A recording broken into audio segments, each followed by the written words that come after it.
On the morning of December 15, 1973, Stockholm seemed perfectly ordinary.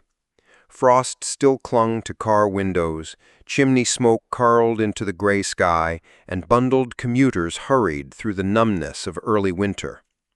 But among these daily rhythms, something irreversible was about to unfold. That day, a young physician named Dr. Emily Brock, beloved by her patients and respected by her peers, left her city clinic to make what she called a brief house call. She never came back. For more than 2 decades, Sweden speculated endlessly about her fate. Rumors buzzed, police files thickened, and posters with Emily's face turned from hopeful notices into fading reminders on lampposts. There were theories, suspects, wild guesses, and even psychic visions. But the tidy young woman who had built her life around healing others seemed to have slipped out of reality itself. It was not until 1994, 21 years later, that a group of recreational divers stumbled across something sunk into the silt of Lake Mälaren. It had 4 wheels, a corroded frame, and a license plate that time had only partially erased. The number read EMB 731. The discovery transformed a cold case into one of Sweden's most haunting cautionary tales about loss, secrets, and the hidden battles of even the most seemingly unshakable individuals. Emily was 34 at the time of her disappearance, but her career carried the authority of someone a decade ahead. Known for her gentle bedside manner, she had become a fixture in central Stockholm. Families brought children to her because she made them laugh, even while giving shots. Older patients trusted her not only to treat them, but to listen when loneliness weighed heavier than illness. Emily's small clinic was alive with movement from morning until night. Despite the heavy workload, she rarely rushed visits. If a patient cried, she stayed. If someone couldn't pay, she treated them anyway. Colleagues admired her medical skill, but when they spoke of her, it wasn't her knowledge of anatomy or pharmaceuticals that stood out. It was her kindness. One nurse described her as the sort of doctor who would carry groceries into a patient's kitchen if she thought it lightened their burden. Her life outside of work, however, was strikingly modest.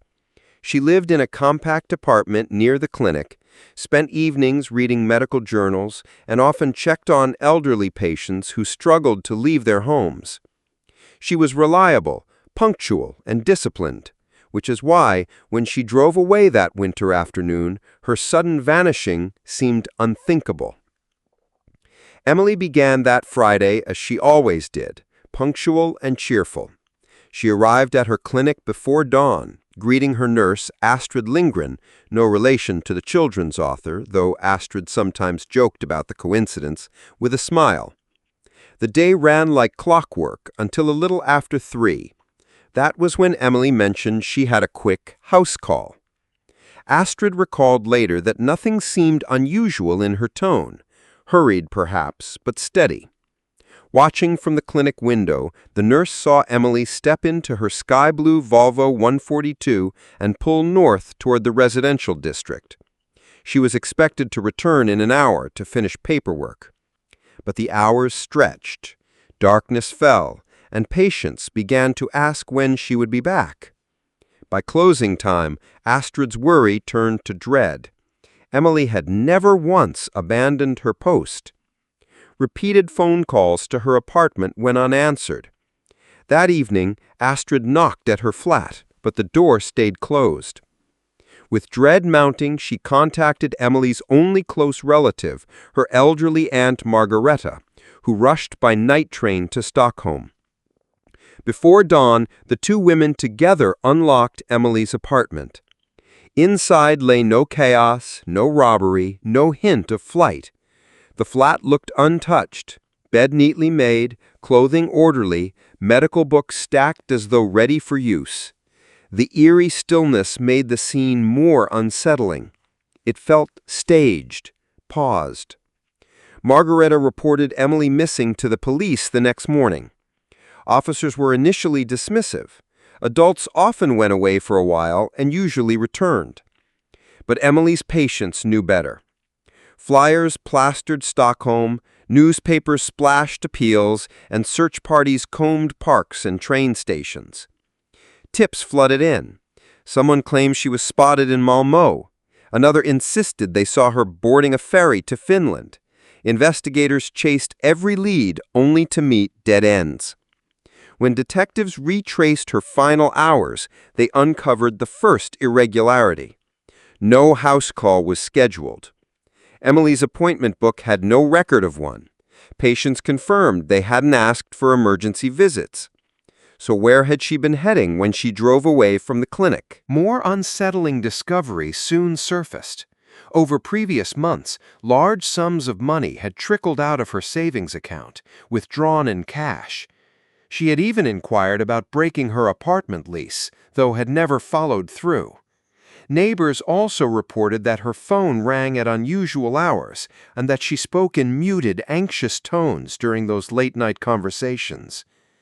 Beneath her polished routine, Emily's life had shadows no one had noticed.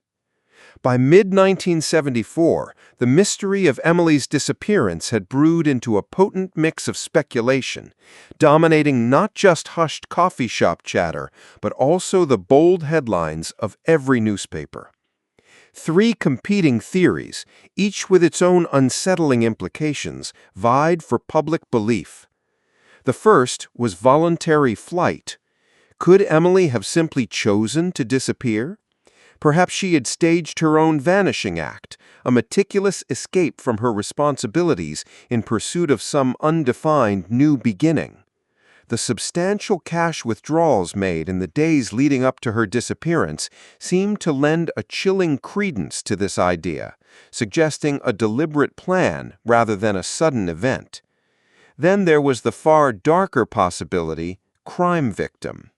Many suspected abduction or even murder.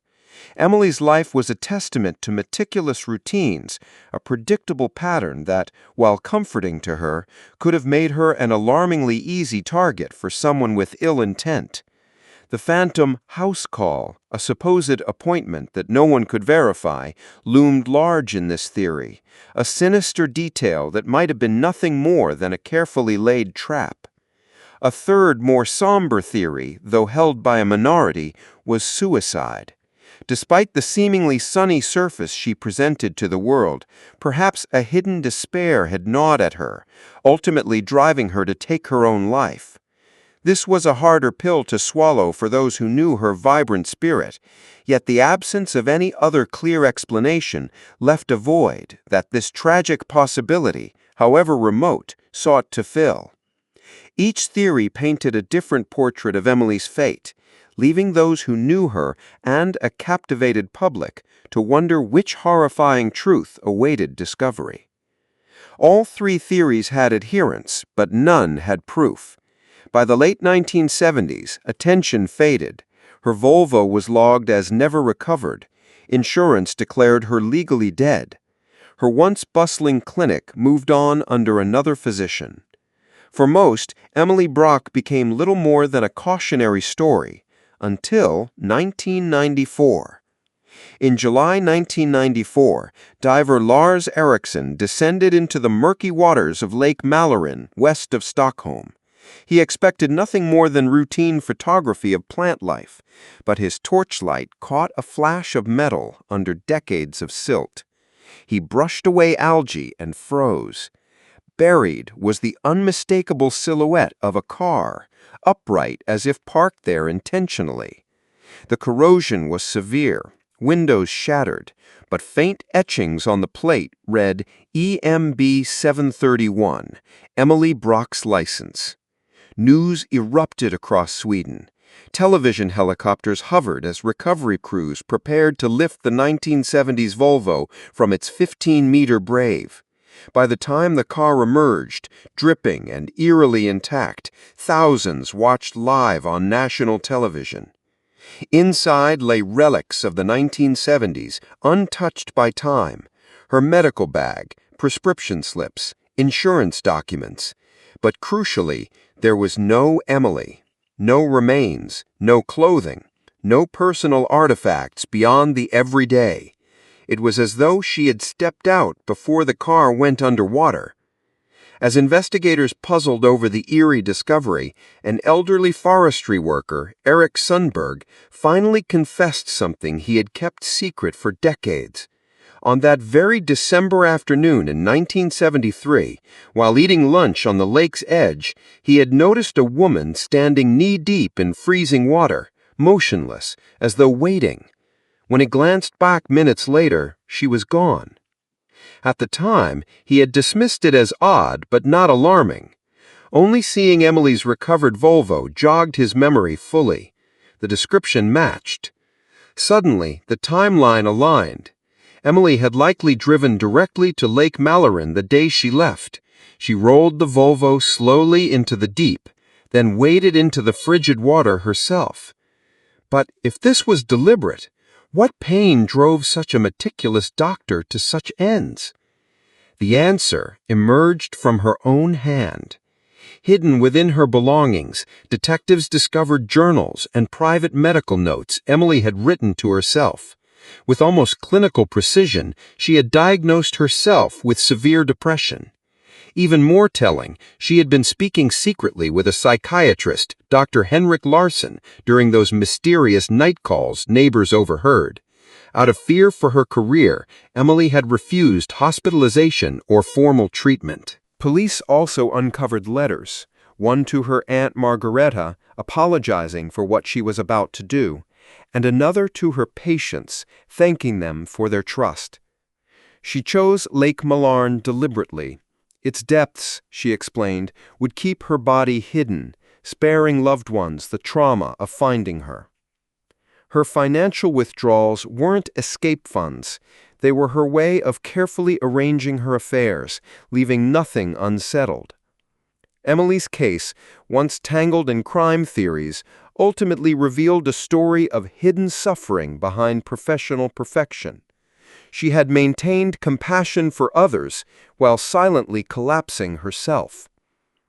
The conclusions sparked sweeping changes. Sweden restructured how it supported medical professionals, implementing confidential counseling lines and wellness programs. Research into physician suicide, once a taboo subject, accelerated. Emily became a somber case study, proof that even the strongest healers are at risk. Patients who remembered her care wrote tributes describing how she eased their fears or saved their lives, never suspecting her private torment. Her story rippled far beyond Stockholm, her name appearing in books, conferences, and even international policy recommendations on mental health support for doctors. Lake Mallarn itself changed meaning. Where Emily had sought silence, now others created a living memorial. Trails lined with crisis phones, annual remembrance walks, and suicide prevention gatherings. The once secret waters became a symbol not of despair, but of transformation. When forensic divers closed the Brock file in 1994, Detective Inspector Gunnar Hollingberg, who had worked the original case as a rookie, spoke with grim honesty. "We searched for a missing woman, but what we learned was about a hidden illness we could not see." Emily's disappearance was solved, but in solving it, Sweden confronted the uncomfortable paradox of caregivers who heal others while hiding their own pain. Her story continues to influence global conversations about physician wellness, suicide prevention, and the dangerous silence of stigma. The clinic where she once worked now stands as a mental health resource center for medical staff, a fitting tribute to a woman who gave everything to others and asked nothing in return. Emily Brock wanted her final act erased beneath a lake's cold waters. Instead, her case ensured that countless others might find help before it is too late.